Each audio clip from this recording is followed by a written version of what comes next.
just in downtown Pensacola. I made it to the first floor, and look at the water, guys. I didn't even get out there to show you, but that's my car. Completely submerged. Hopefully it still works. I don't know. I think the water's staying as is. I don't think it's rising, but keep in mind too, we still are up near high tide.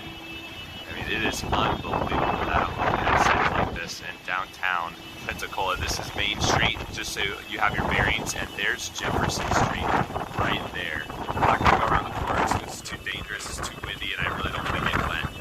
But, oh, really heartbreaking to see. I can just imagine what the rest of the city looks like.